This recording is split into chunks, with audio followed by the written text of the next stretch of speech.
Bismillahirrahmanirrahim. Bienvenue à tout le monde, bienvenue à nous tous et bienvenue à toute présence.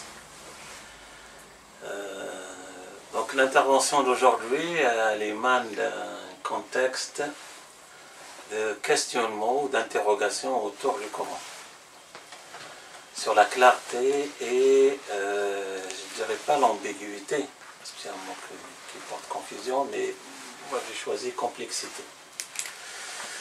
Donc le Coran entre clarté et complexité suite à quelques interrogations que Thibaut m'avait envoyées en écrit et que j'ai préféré qu'on partage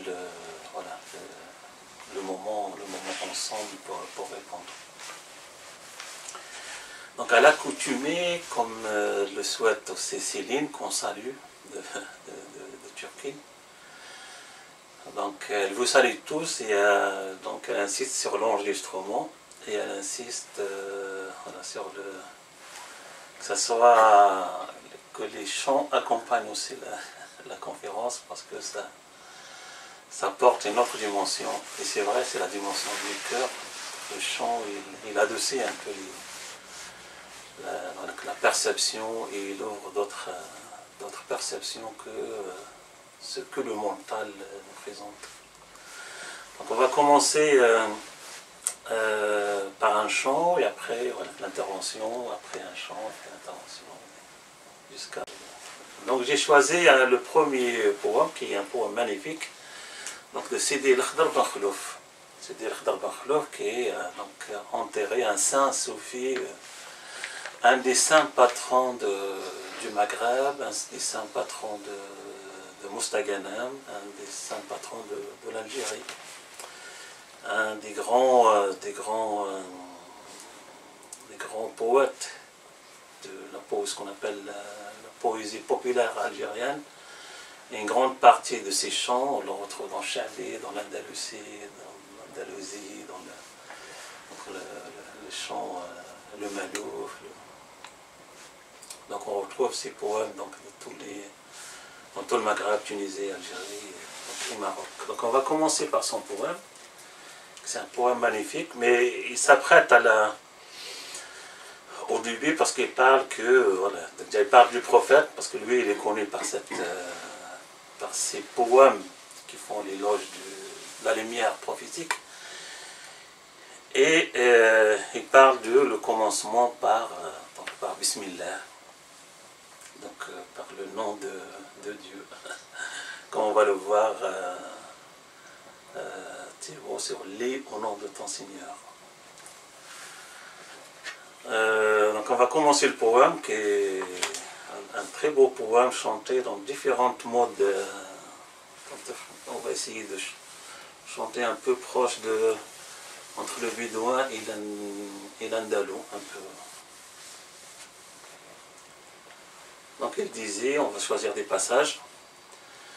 أحسن ما يقال عندي وبسم الله بك نبدأ حبك في سلطان جسدي وما عزك يا عين وحدة مثل النحلة اللي تسدي وتبني شهدة فوق شهدة يا محمد ها سيدي وصلى الله عليك البدا اللهم صل وسلم وطول الدهر على نبينا وقدر نجوم الليل الادهم والأمطار النازلين السلاحف والحتل بكم وفي البحور الغامقين صلى الله عليك وثنى وألف سلام عليك ثاني يا محمد أنت سيدي وصلى الله عليك الأبدا يا محمد زاهب مدحك لولا انت من سالفيا عرفني لما مدحتك نفتخر بك ولا عليا الأتراك اللي تزندك ترجع لأولادي رعايا رفرف فوق الراس بندي والباسي حلة جديدة ومفاتيح الخير عندي وأيامي بك سعيدة يا محمد يا سيدي وصلى الله عليك الابدا لولا انت لا نور جنة يشرق ولا نور تسنى يشرق ولا نار تسنى نحتاجك الهيه وهنا يا من بك الساس تبنى أرحم لي أبي وجدي ووالداتي وجدا وارفق بروحي وجسدي داويني نبرا من الداء داويني نبرا من الداء يا محمد أنت سيدي وصلى الله عليك الابدا يا محمد ليك يفزع من لا لؤف الناس والي لا منع غيرك يمنع من سطوة مولى الموالي لا شفع غيرك يشفع في من هو عراب حالي راغب في الدنيا بزهدي في ديني شفيت الأعداء يا محمد أنت لمجد تصرخ بك الناس شتى في قبري نبغيك توجد للجنة مفتاحا نتا يا سيد الرقية تودي بين يدينا الله سجدة وملائكة ربنا تنادي ارفع راسك يا العمدة ارفع راسك يا العمدة ارفع راسك يا العمدة واحسن ما يقال عندي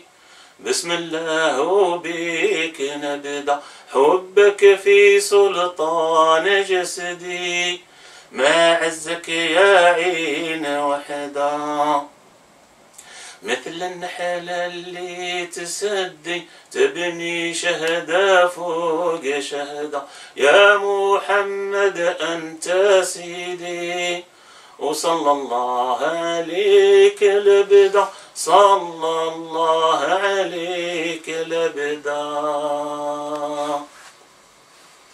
Voilà, c'est dit le Khadr Makhlouf du XVIe siècle. Et donc du coup, on va juste traduire le meilleur par lequel, le meilleur que je dis dans mon verbe ou dans ma parole, et au nom de Dieu, et quand je commence par te citer. Il parle au prophète Mohammed. Ton amour est un roi dans mon corps, mon chéri qui est toi, source de l'unité. Ô Mohammed, comme l'abeille, quand elle construit, comment on appelle les maisons de l'abeille? Les petites alvéoles. Alvéoles, voilà. Ah, comme l'abeille, quand elle construit alvéole sur alvéole. Ô Mohammed, mon maître, que la bénédiction de Dieu soit sur toi éternellement. Voilà, c'est magnifique, c'est un très beau poème chanté donc dans tout le Maghreb, notamment en Algérie. Un tombeau qu'on a visité, c'est magnifique parce que on Et il l'a prédit, il a dit enterrez-moi ici et il y a un arbre qui va sortir. Et il y a un palmier qui est sorti de son tombeau et aujourd'hui, donc il est 1500, donc aujourd'hui on est en 2025, donc à peu près 1000 ans, qu'il a 1000 ans, qui est encore vivant ce palmier. Et il y a une source d'eau à côté. Et le livre vient de là-bas, de 2009, quand le Hajj Boufarma, qu'on salue, s'il est parmi nous dans ce monde, j'en sais rien, qui s'occupait du tombeau du Hajj de Khadr Ben Khlouf. Et le Hajj Boufarma, il a regroupé tous ces poèmes. Il nous a fait un cadeau à l'époque, en 2009, à l'occasion du centenaire de la confrérie Soufi Alaouia. Confrérie Soufi Alaouia qui a été initiée en 2009 avec le Cheikh Al-Alaoui, en 1909 avec le Cheikh Al-Alaoui, et on a fêté le centenaire en 2009. Voilà l'histoire un peu du poème et d'où il vient. Le Coran entre clarté et ambiguïté, un thème, c'est un thème en fait magistral en fait, et inépuisable aussi.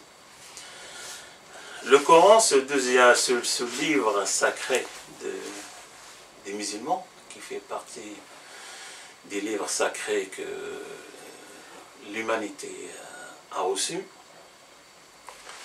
c'est le texte principal des musulmans. Les musulmans n'ont pas cessé de s'en occuper jusqu'à aujourd'hui, donc on est à 15 siècles à peu près de son existence, et les musulmans continuent à s'attacher, à s'occuper, à réciter, à méditer, à travailler. C'est le texte principal qu'on lui a rajouté par la suite, ce qu'on appelle la tradition, c'est-à-dire le regard du prophète Mohammed sur l'incarnation du Coran. Mais le Coran reste le texte principal qui émane directement de la source première qui est Dieu. Ce texte n'a pas cessé du début jusqu'à aujourd'hui de proposer des débats, des confusions, des contradictions, des contre-débats de l'époque du prophète jusqu'à aujourd'hui. Le Coran se définit comme un texte clair, donc un texte arabe. Et arabe, dans le sens premier de arabe, c'est clair, c'est le discours clair. Comme je disais toujours, comme le français vient de franc et le discours franc. Donc ici, il y a une convergence entre arabe et français, c'est-à-dire le discours clair et bien ficelé. Alors d'où vient la complexité, alors s'il y a une complexité? La complexité, quand le regard, quand il n'est pas sincère, génère une ambiguïté, mais le regard, quand il est sincère et humble, peut générer une complexité. C'est-à-dire, la complexité, c'est-à-dire, on arrive face à quelque chose où on s'arrête. Que peut signifier cela, ou qu'est-ce que cela comment cela peut me parler, et comment cela peut s'incarner, suite à mes connaissances, suite à la vie sociale, suite à la vie politique, suite à la vie spirituelle, suite.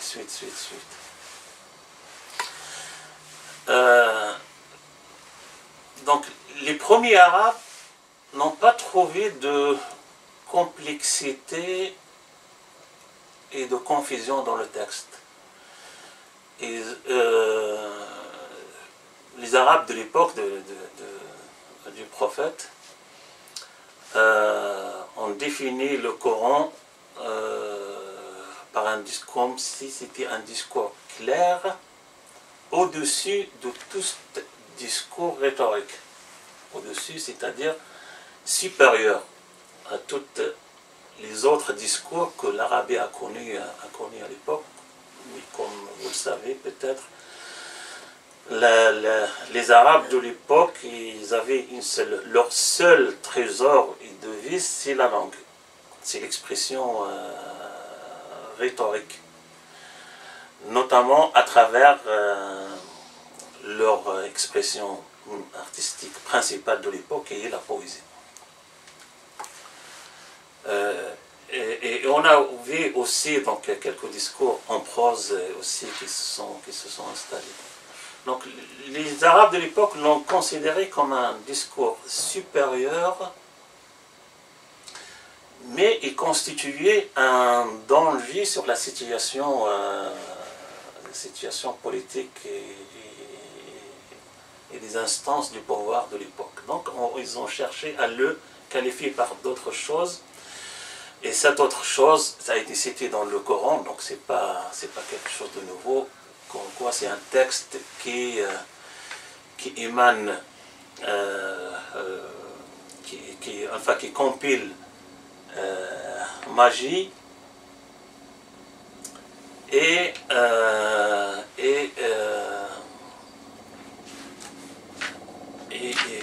prise en compte d'autres textes qui l'ont précédé. Mais c'est vrai, tout texte rhétorique est un texte magique, ça c'est vrai. Donc c'est pas quelque chose qui... Mais ils ont dit que voilà, c'est un texte tellement que la magie de son discours est palpable, il sépare entre le fils et le père, l'enfant et sa mère.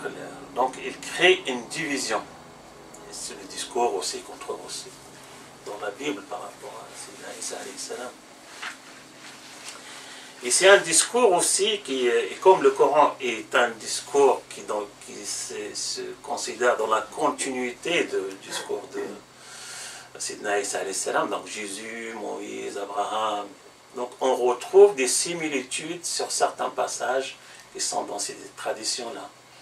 Mais le Coran ne le nie pas, parce que c'est une continuité, et en cela, donc, on rejoint comment s'appelle, Jacqueline Chabier, qui fait de beaux vidéos sur Internet sur le Coran, mais seulement d'un seul côté. Donc sa vision, je pense que si elle élargit, elle sera... Mais bon, c'est mon point de vue. Donc quand elle dit le Coran est un texte universel, et le Coran, c'est-à-dire universel, c'est-à-dire ancien, et le Coran est un texte plus ancien que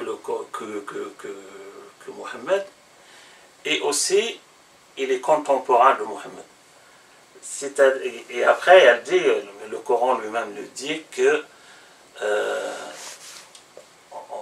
en vérité l'évangile de Jésus est le Coran de Jésus de son époque. Et la Torah de Moïse est le Coran de Moïse de son époque. Et le texte descendu sur Mohammed, ou le texte de Mohammed, si on reste laïque, le texte de Mohammed, donc, est le Coran de Mohammed. Donc le Coran est un texte universel et qui s'incarne, donc ça c'est moi qui le dis, hein. Donc si on peut plus, qui s'intègre et qui s'incarne à travers les siècles et les situations et les prophètes, donc différemment. Donc ce texte, le Coran donc, est un texte clair. Pourquoi alors il est un texte complexe? Et pour répondre à cette question, donc je ne sais pas si je lis les interrogations ou pas, c'est bon. On les lit ou pas? Oui, on peut les lire. Bien sûr. Je vais lire les interrogations qui m'ont été envoyées. Et après, on présentera la réponse.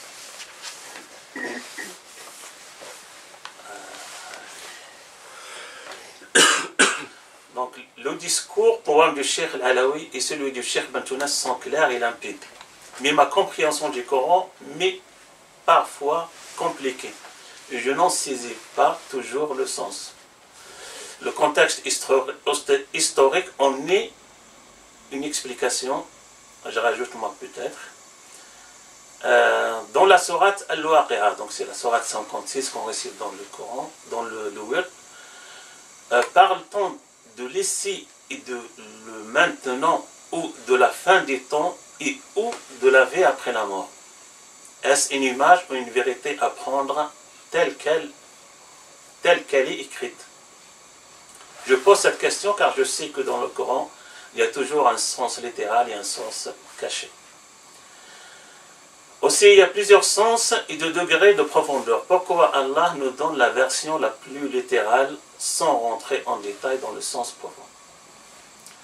Dans l'ici et dans le maintenant, je peux, selon mon comportement, mon état d'être et de conscience, vivre au paradis ou en enfer. Donc on a les questions et parfois on a les réponses aussi. C'est un dialogue donc interne. Une personne qui est constamment dans le mensonge ou en colère n'est-elle pas en ce moment même en enfer? C'est une question, mais en même temps c'est une réponse. Si je meurs dans ce monde à mon ego, avant de mourir physiquement, ne suis pas déjà au paradis? Dans sa campagne marketing et s'adressant aux Juifs, à l'époque, oui, la communauté, le peuple hébreu, et s'adressant, c'est vrai, c'est Jésus alayhi salam était adressé au peuple, le peuple juif, lui-même est juif, et un rabbin, mais il a été initié par Jean-Baptiste, donc c'est un prêtre de la communauté. Le prophète Isa alayhi salam, donc Jésus, a dit: le royaume de Dieu est aux cieux, avant de dire plus tard: le royaume de Dieu est en vous. Aussi, paradis et enfer sont-ils une vérité à vivre ici et maintenant, ou doit-on attendre réellement de mourir et le jour du jugement pour les vivre?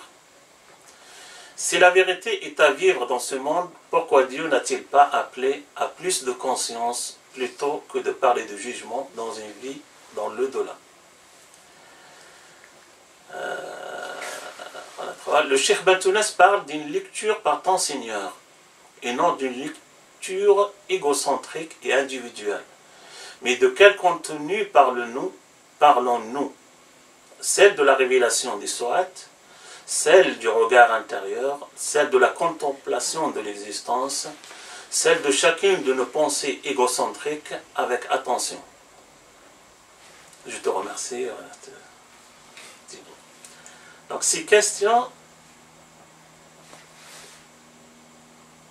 questions qui portent en eux-mêmes la réponse, mais que c'est lui qui a posé la question, donc il a voulu se situer en fait sa position. Il est déjà sur une position qui est déjà mystique sur le regard porté au texte et à la dimension exégétique que peut nous enseigner la méditation.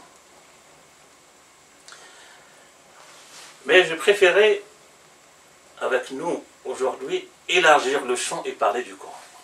Ce texte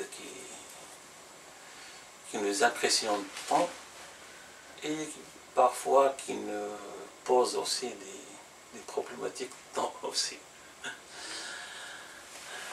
Alors on est en France,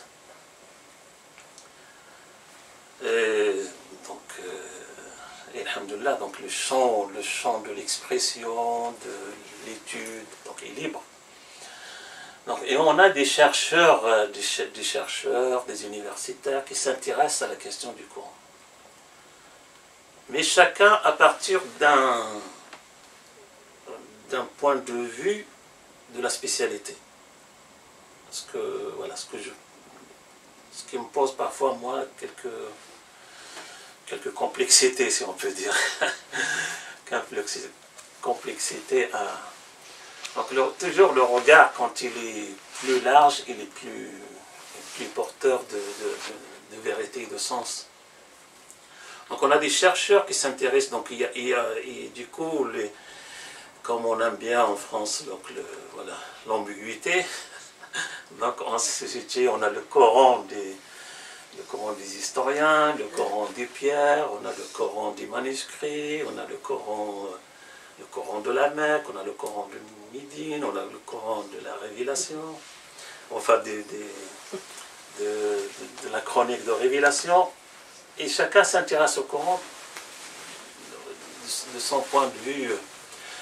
On a aussi le Coran anthropologique avec... donc on a par exemple le Coran des manuscrits de François Desroches, qui a une chaire carrément donc, à l'Académie française, voilà, qui s'occupe de cette question, le Coran des codex et des manuscrits.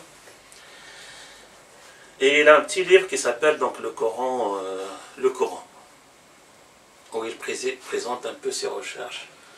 La seule chose qu'on peut dire sur cette démarche magnifique et intéressante, parce qu'elle à la recherche des premiers manuscrits, à les définir, à les décortiquer, à les travailler, et que le travail se fait en dehors du travail déjà fait dans le monde musulman. Donc il n'y a pas de corrélation, il n'y a pas de...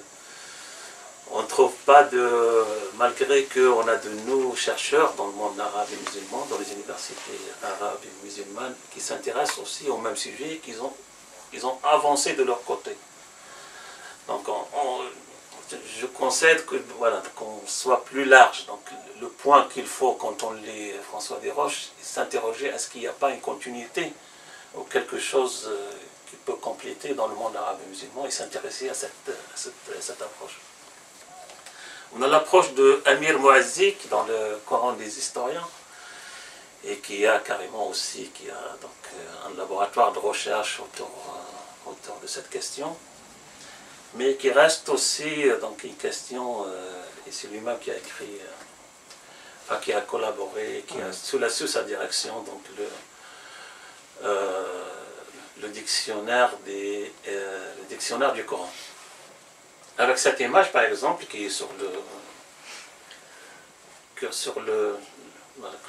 livre, et qui parle de...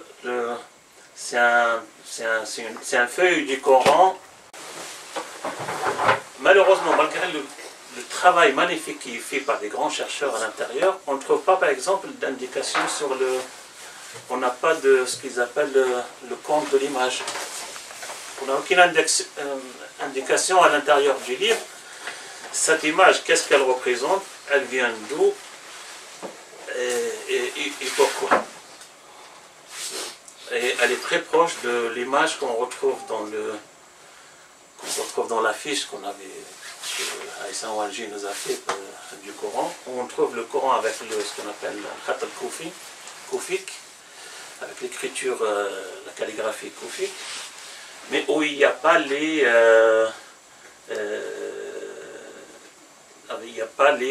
points diacritiques. On ne trouve pas les... On peut pas, quelqu'un de non-arabe ne peut pas lire un texte ainsi. Et après, les points diacritiques se sont rajoutés par la suite. On retrouve dans l'affiche qu'on a, l'affiche de la conférence, on retrouve en rouge des points et des points et des traits.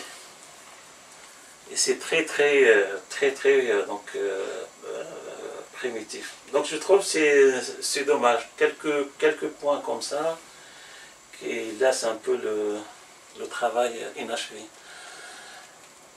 Le problème aussi de certains chercheurs, aussi universitaires, c'est qu'ils viennent avec une vérité et après on constitue le chemin de la recherche. Alors qu'un chercheur, déjà, il trouve, il met pas de... il met certainement des hypothèses, mais il ne faut pas que l'hypothèse soit déjà une vérité, et après on vient lui donner les arguments et les choses nécessaires pour l'authentifier. Certains chercheurs, par exemple, cette chaire d'enseignement, le responsable, par exemple, il vient d'un monde chiite. Dans le monde chiite, certaines traditions populaires disent que le Coran est un texte falsifié et que le texte d'aujourd'hui n'est pas un texte, n'est pas le texte de l'époque. Et donc, du coup, on a mis tout un travail de recherche pour prouver cela, mais hélas non. Hélas non. Avec le travail des codex et des manuscrits, on se rend compte que non. Le texte, il y a des minimes variations sur les manuscrits trouvés voilà, ici et là-bas, et notamment au Yémen, sur le texte du Coran d'aujourd'hui. Donc c'est un texte vraiment qui n'a pas beaucoup changé. Le travail, par exemple, de Maurice Gloton. Maurice Gloton, c'est un Lyonnais qui a traduit le Coran. La traduction il est venue après, mais il a écrit un livre sur la grammaire et la méthode trinaire du mot arabe. Voilà, un grand pavé de la grammaire arabe, auquel j'ai feuilleté un peu quand l'occasion m'a été donnée. Et hélas, il y a quelques lacunes sur la dimension arabe dans le texte. Et donc Maurice Gloton, dans ce premier livre, donc, il a traduit plusieurs versets du Coran. Après, il a tiré ces versets-là, il les a mis dans une traduction totale qu'il a placée après, une traduction de Maurice Gloton. Malheureusement, c'est un travail qui mérite d'être revu. La préface a été faite par Pierre Leroy, par exemple, qui va faire une intervention sur Jésus alayhi salam ici sur Lyon prochainement.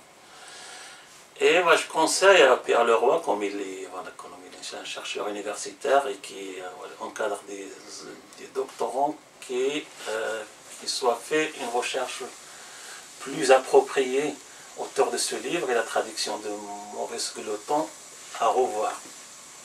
Parce qu'il y a quelques lacunes sur cette question.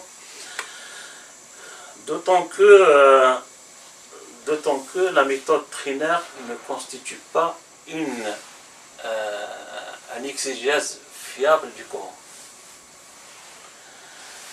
Le Coran est un texte arabe, comme le dit un grand exégète andalou de l'époque de l'Andalousie, qui était très très avancé, qui s'appelle Abu Hayyan al-Andalusi, qui a écrit un commentaire du Coran basé sur la grammaire et la conjugaison. Et dans l'introduction, comme au milieu du livre, il dit toujours la conjugaison, la grammaire ne constitue pas une méthode fiable de la compréhension du texte coranique. Il faut revenir et s'approprier le discours arabe de l'époque du texte coranique. Et c'est pour cela qu'on trouve le grand exégète de la famille du prophète, Abdallah ibn Abbas, donc le cousin du prophète Mohammed alayhi salam, et qui est considéré comme le Habr al-Qur'an, donc le savant par excellence du Coran. Pour expliquer le Coran, il est revenu à la poésie arabe anti-islamique pour comprendre le texte dans sa complexité et dans sa réelle dimension.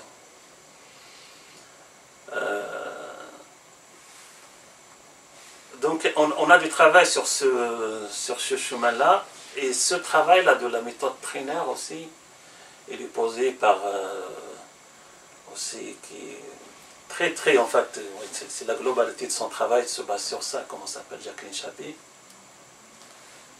Mais ça reste une dimension, pour ne pas donc dire, une dimension incomplète, pour ne pas dire handicapée. Il lui manque quelque chose pour se mettre à debout.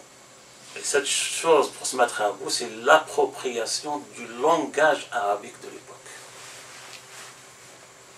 Et comment les Arabes en parlaient. Parce que toute cette méthode trinaire, la conjugaison comme la grammaire, est venue après le discours du Coran. Et on a voulu faire la grammaire et la conjugaison arabe, on l'avait fait selon la méthode de la logique scolastique grecque. Et comme on a voulu mettre tout dans des cadres, cette méthode-là lui a échappé le discours dans sa totalité. Et on trouve beaucoup de lacunes si on se base seulement sur cette méthode-là, on perd à peu près 70% du sens du discours arabe. Parce qu'il se base sur beaucoup d'autres choses.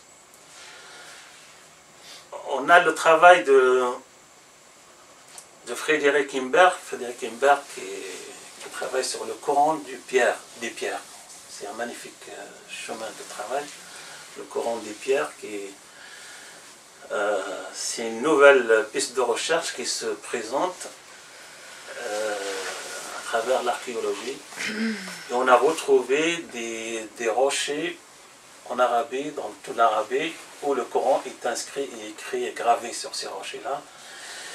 Et qui datent à peu près de 60 de l'Hégire, donc 632, on va dire 670 à peu près, 680 de notre ère, donc vraiment qui date du premier, et qui, il n'y a pas beaucoup de variations avec le texte d'aujourd'hui, sauf peut-être conseiller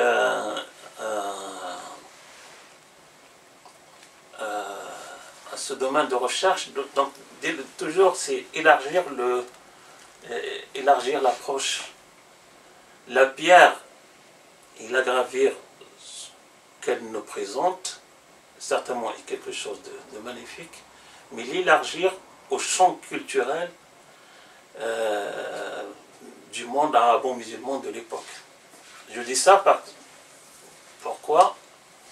Parce que par exemple, il a trouvé un texte qui s'appelle gravé de cette époque-là, c'est-à-dire de 53 de l'Hégire à peu près.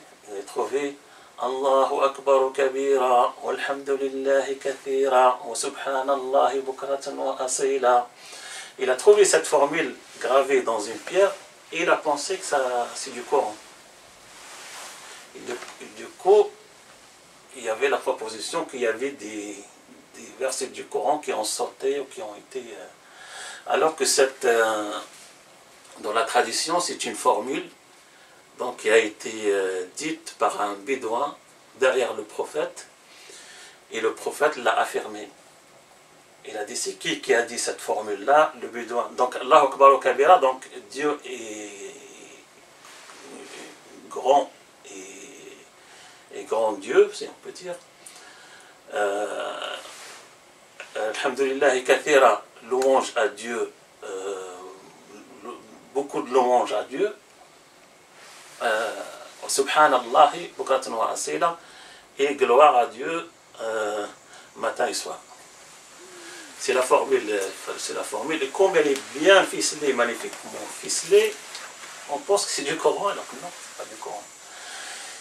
Et ce piège-là, donc,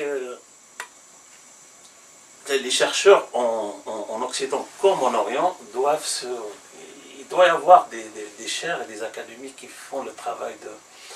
Malheureusement, on ne l'a pas. Cette formule-là, par exemple, qui est dite en Égypte dans l'Eid, dans le prière de l'Aïd. Donc on a l'Aïd et la prière de l'Aïd. Et cette formule-là est répétée donc, en Égypte, et le grand mufti de l'Égypte, qu'on considère tant, Cheikh Ali Joumaa, il considère que cette formule est une formule égyptienne.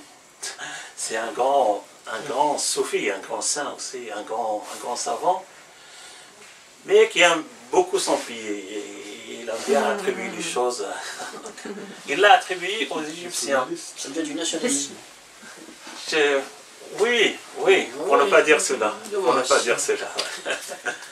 Donc, avec le travail de Frédéric Imbert, on retrouve ce texte-là avant même la conquête de l'Égypte, donc avant que l'Égypte devienne musulmane.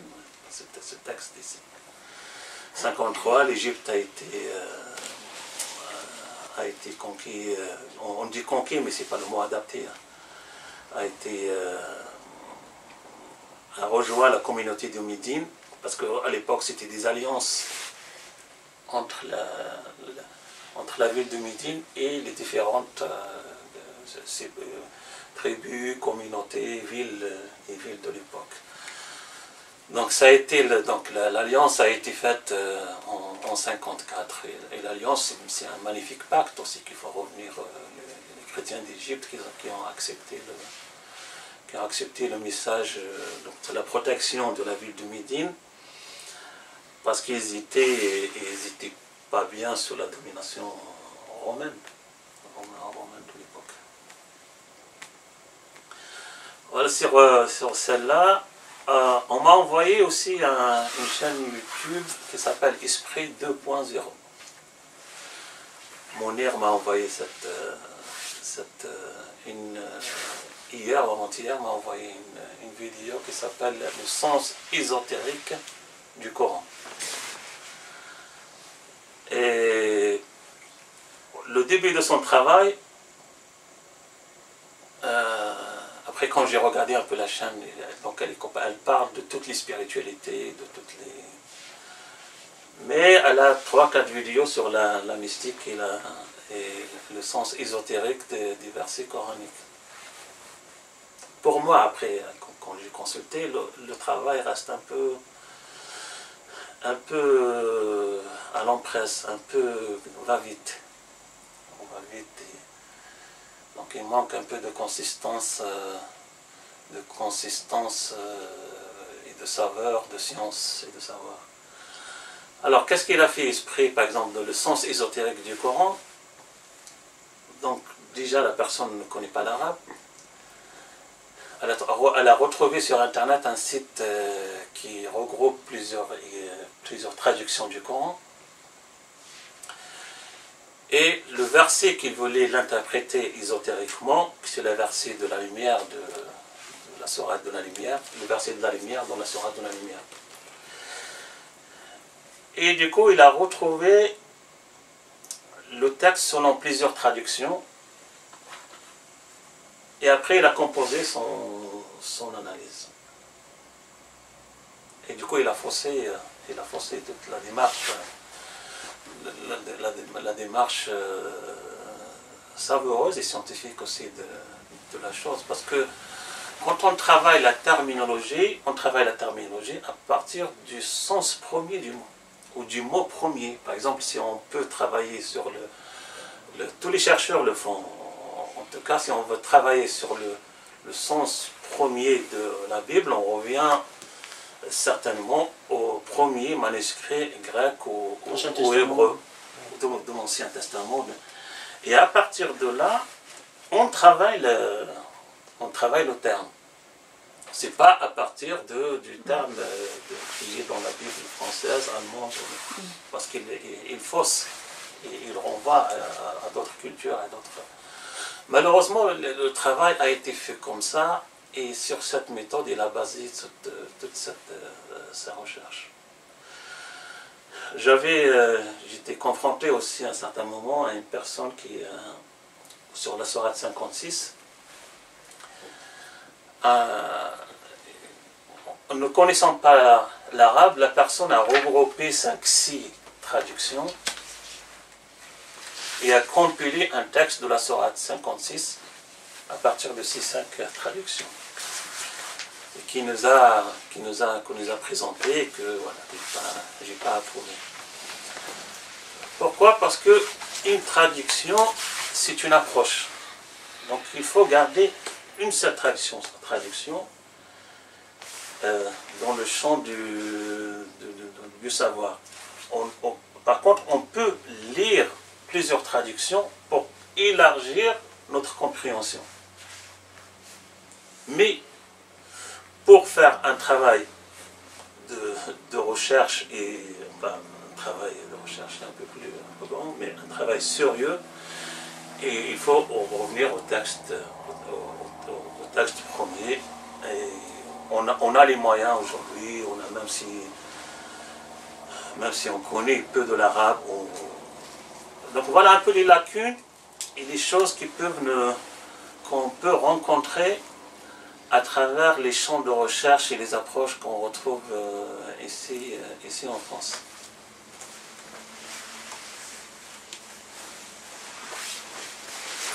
Et là, je vous ramène 2 témoignages sur le texte coranique. Un qui date de l'époque du prophète, un Mécois. Un Mécois qui n'est pas rentré dans l'islam, qui est non musulman, et un philosophe contemporain. Alors, de l'époque du prophète, quand le prophète a annoncé le Coran, donc un grand notable qui s'appelle Walid ibn Mughira est parti écouter le prophète. Et quand il a écouté le prophète, il a dit sa fameuse phrase. Il dit, par Dieu, il est revenu à sa tribu, il dit, par Dieu, je viens d'entendre un propos qui n'est ni un propos humain, ni un propos de djinn. Il a une douceur agréable et il est d'une beauté admirable. Et c'est vrai, donc il parle d'humain et de djinn, parce que pour les Arabes de l'époque, la poésie, elle vient de djinn. Il y a même une rivière qui s'appelle la rivière des djinns, la rivière des Abqarandi. Et Abqar, c'est les djinns. Et c'est de là qu'est venu le mot Abqari en arabe et Jinni en français. C'est la rivière des djinns, ça vient de là. C'est-à-dire une rivière où, quand on médite, on reçoit la lumière, enfin l'ouverture. Mais il est dit d'une beauté admirable. Mais après, Ibn Mughira, après concertation avec sa tribu, ils l'ont dit, il faut que tu changes, ça c'est pas des mots qui nous fassent plaisir. Il a dit, alors je vous dis, alors c'est un magicien. C'est un texte de magie. Et on a un texte de Goethe, il y en a plusieurs, mais je dis seulement ce qu'il dit Goethe, le philosophe allemand, romancier aussi. Aussi souvent que nous lisons le Coran, au départ et à chaque fois, il nous repousse. Mais soudain, il séduit, étonne, et finit par forcer notre révérence. Son style en harmonie avec son contenu et son objectif est sévère, grandiose, terrible, à jamais sublime. Ainsi ce livre continuera d'exercer une forte influence sur les temps à venir. Je cite aussi notre parole de lui. Il dit, c'est dans l'islam que je trouve le mieux exprimer mes propres idées. La source, c'est le philosophe Goethe, c'est ça? Alors, la source... Le divan. Goethe. Le divan, dans le dictionnaire of Islam, j'ai pris moi. Donc, Goethe 1819. West Ostilshire Divan. Ouais, c'est un livre. C'est dans le dictionnaire of Islam. Ouais, pareil chez Laurier Books. C'est un ouvrage, le divan. Ah ouais. Et Goethe, la deuxième phrase, elle date de Goethe, le 20 septembre 1820. Non, c'est ça. Lettre à Zilter. Donc Goethe et l'islam paru dans ce... Enfin, la phrase a été prise dans... Gott et l'islam. Ça, c'est un livre qui est paru, je crois, il y a une dizaine d'années, Gott et l'islam. Une approche d'un. C'est qui l'a écrit? Mais c'est un très beau. Il faut considérer l'islam comme la manifestation, l'islam, comme disaient les blacks américains, les blacks musulmans américains, ils disaient qu'il y a l'islam universel avant Mohammed, et il y a l'islam de Mohammed, et il y a l'islam des Jéhija. Donc ils disent, ils ont leur prophète qui s'appelle les Jéhija, le fameux. Donc l'islam est cette universalité de l'approche,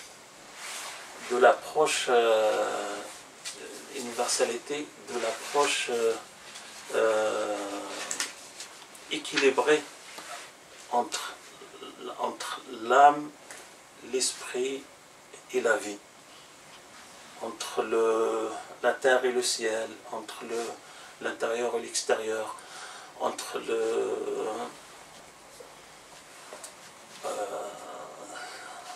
la raison et l'affection. L'islam, c'est pour ça il est appelé une des manifestations du mot islam, c'est ça. C'est-à-dire qu'il est relié, les choses sont reliées à leur ensemble, dans l'harmonie, voilà, dans l'harmonie du tout et du total.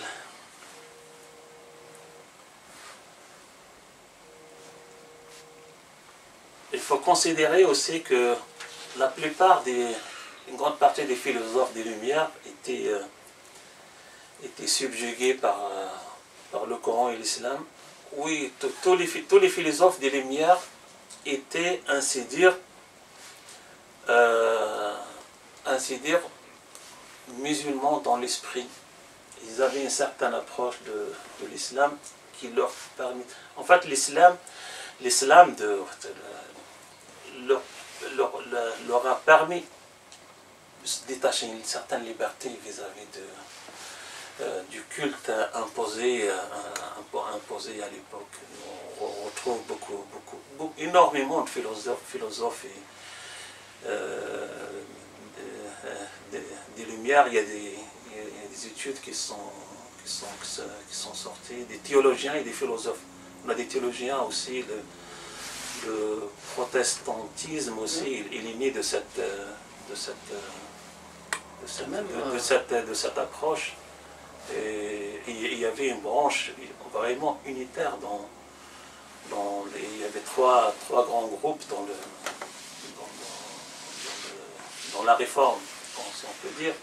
Et il y a un groupe qui est vraiment, et certains sont rentrés dans l'islam, comme on l'avait vu une fois, avec Adam Neuser et plusieurs théologiens allemands aussi. Tu as même, mis à part, hormis le siècle des Lumières, tout de suite après, tu as Napoléon Bonaparte. Napoléon Bonaparte, qui, pendant son voyage en Égypte, a lu le Coran, et qui s'est inspiré, en fait, de certaines lois coraniques. Ouais, notamment pour le code civil, si on fait le lien entre le code civil, entre le code civil et le Coran, tu vas retrouver des choses qui sont quasi similaires. Oui, oui. Le code civil français a été près de... On avait un code civil de l'époque dans le monde musulman, il s'appelle Moudawana, il a été près de cette Moudawana, a été calqué. Et notamment la question des mariages, de l'héritage et tout. Cette affaire-là. Donc les philosophes des Lumières, il y avait une transmission qui s'est passée après les philosophes traditionnalistes avec le Coran de René Guénon. Ces fameux intellectuels français, suisses, italiens, allemands, pas beaucoup, anglais, américains, et qu'ils ont trouvé dans l'islam, et notamment dans le soufisme, une continuité du message de la tradition primordiale. Ils appellent eux le Coran de la tradition primordiale. peut-être un des derniers, peut-être vivant, Sayyid Hussein Nasr, américain. Donc en tout cas, ce courant traditionnaliste, donc il considère que c'est dans l'islam qui est la continuité de la raison et de l'esprit. Mais on retrouve aussi Rousseau aussi dans la confession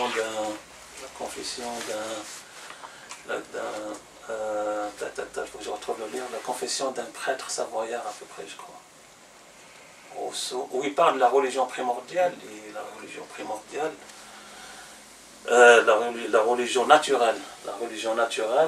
Je voulais parler de le Coran, comment on le conçoit nous, mais peut-être on le laissera pour une autre nous on récite l'Otfiya, ce fameux poème de Cheikh Al-Alawi qui a été écrit en 1930 et qui constitue un peu l'approche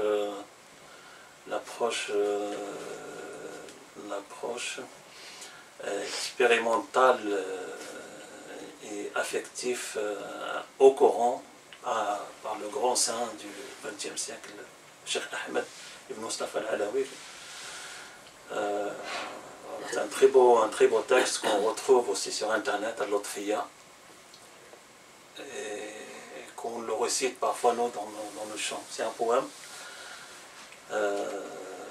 يا ربي بلطفك يا مرتجى الطف بنا وهيئ لنا فرجا سألناك يا ربي بالقرآن وما فيه وبالسبع المثاني فقد أنت تعلم بحبنا القرآن وكيف حل القلب واللسان وامتزج بدمنا ولحمنا والعروق والعظام وما فينا. Alors il dit, c'est un poème qui a été composé quand l'administration coloniale a fermé toutes les écoles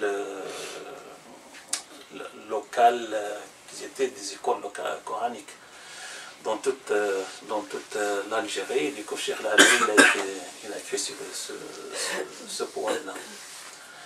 Il considère que voilà, le Coran est un amour éternel. Le Coran est une partie de nous. Le Coran s'est mélangé avec notre chair, notre sang, nos os et nos esprits. Et on a ce poème et on a la sourate 56 toujours. À la fin de la sourate 56, on retrouve une dimension magnifique sur les qualités du Coran, qui sont le فلا أقسم بمواقع النجوم وإنه لقسم لو تعلمون عظيم إنه لقرآن كريم في كتاب مكنون لا يمسه إلا المطهرون تنزيل من رب العالمين. Donc il dit, par les étoiles, je jure par les étoiles qui sont au ciel, que ceci est un Coran noble, le Coran Karim, dans un livre chéri, Maknoun, chéri, protégé.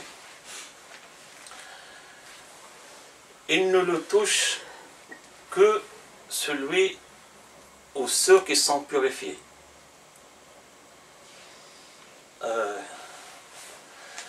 Descendus ou en descendance de la part de Dieu. C'est ça les qualités et les vertus. Alors si on peut un peu décortiquer cela, le Coran a une dimension cosmique.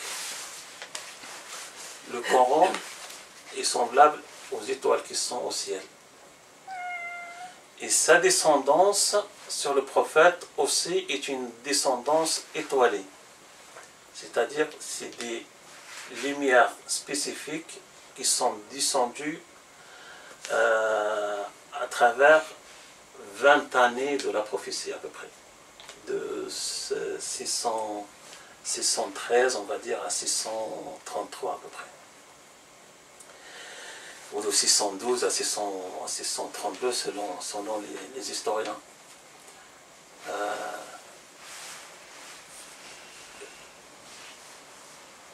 À l'image des étoiles, il est lumière et guide. Il est lumière et guide.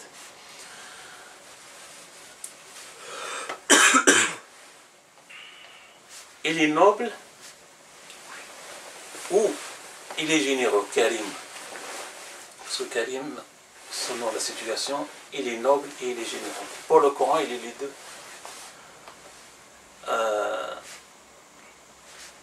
Dans un livre bien gardé. Dans un livre bien gardé. Il ne sera touché que par ceux qui se sont purifiés.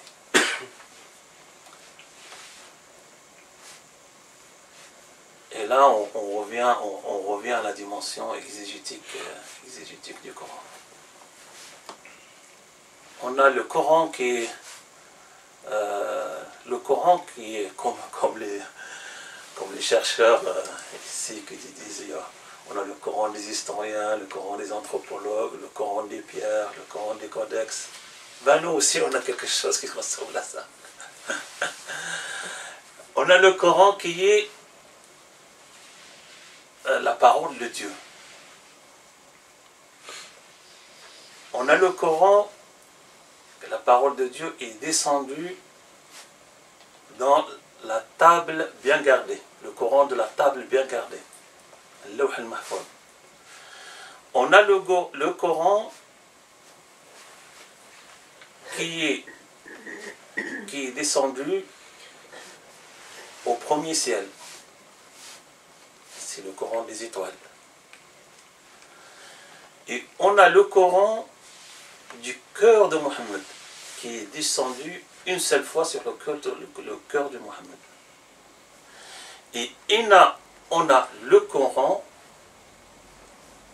qui est le codex qu'on est aujourd'hui présenté au monde, présenté et regroupé à nous et à tout le monde.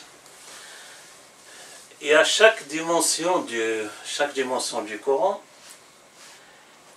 ça nécessite une élévation. Si la première approche, par exemple, du Coran nécessite une élévation mentale, celle du Coran ordinaire, c'est pas péjoratif quand on dit ordinaire, c'est celle qui est présentée à tout le monde.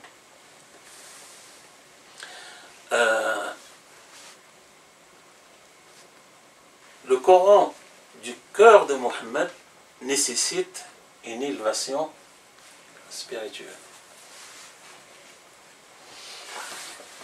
Le Coran du premier ciel nécessite encore une autre élévation en esprit pour rejoindre la dimension cosmique et une autre élévation encore plus élevée mystiquement rejoint la table gardée. La table gardée très proche de Dieu. Et encore une élévation encore très élevée nous permet d'approcher le Verbe de Dieu. Et le cadeau qui est venu de Tlemcen, de Sidi Tlemcen, on a un saint patron qui s'appelle Sidi Boumediene. C'est la chanson de Sidi Boumediene, jitak zayar, ajini fil manam nabra. Alors Sidi Boumediene, je suis venu te visiter, viens me voir en songe pour me guérir. C'est une chanson populaire de Sidi Boumedienne, il a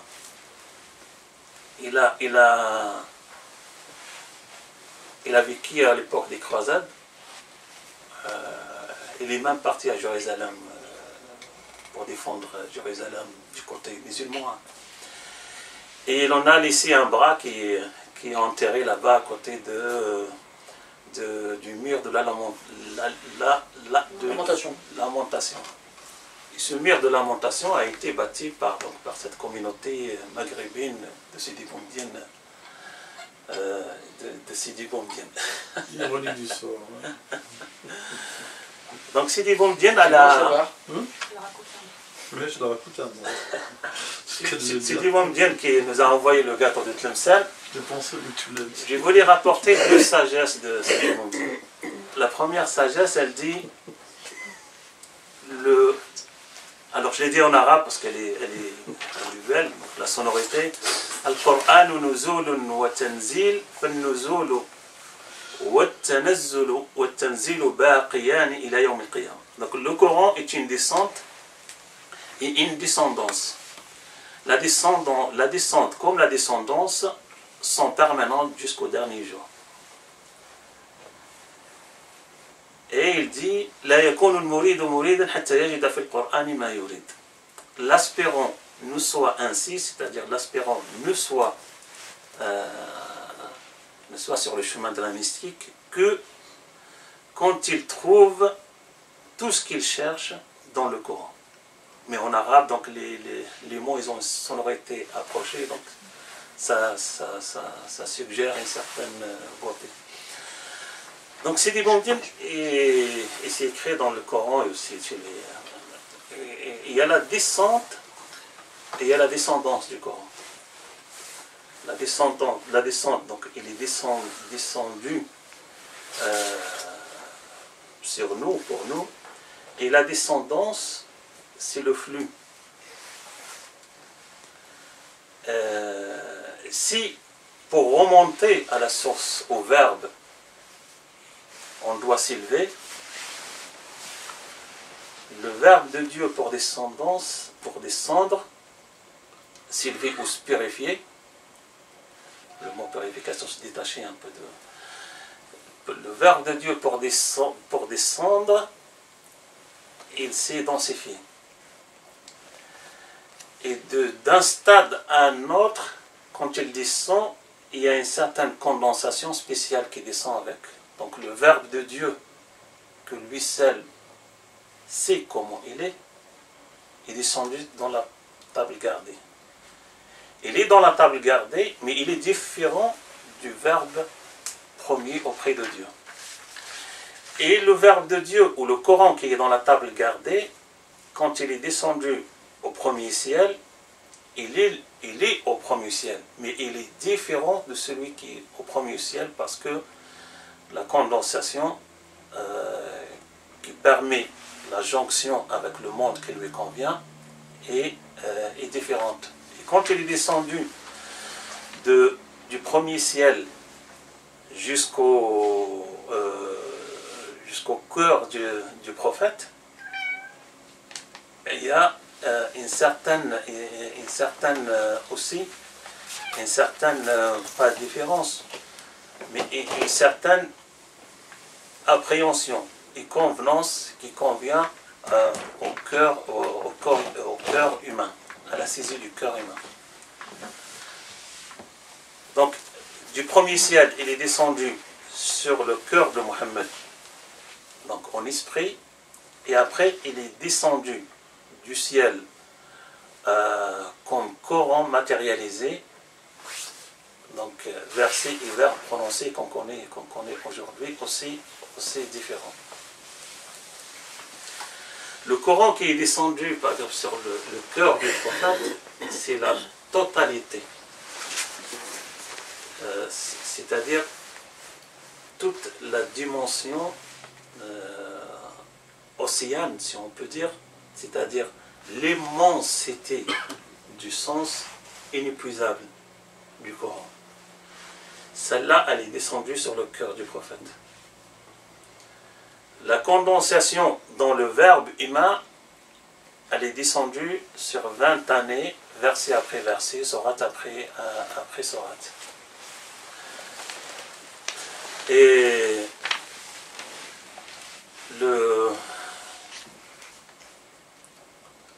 quand l'ange Gabriel descendu avec un verset qui est condensé dans le verbe iman arabe, le prophète, alayhi salatu wassalam, parfois il se pressait pour annoncer le sens, le vrai sens. Et du coup, on a un verset coranique qui lui dit « Ne t'empresse pas à dire le Coran. Mais en vérité, ne t'empresse pas à révéler le sens du Coran. » nous dit le Cheikh Al-Alawi dans une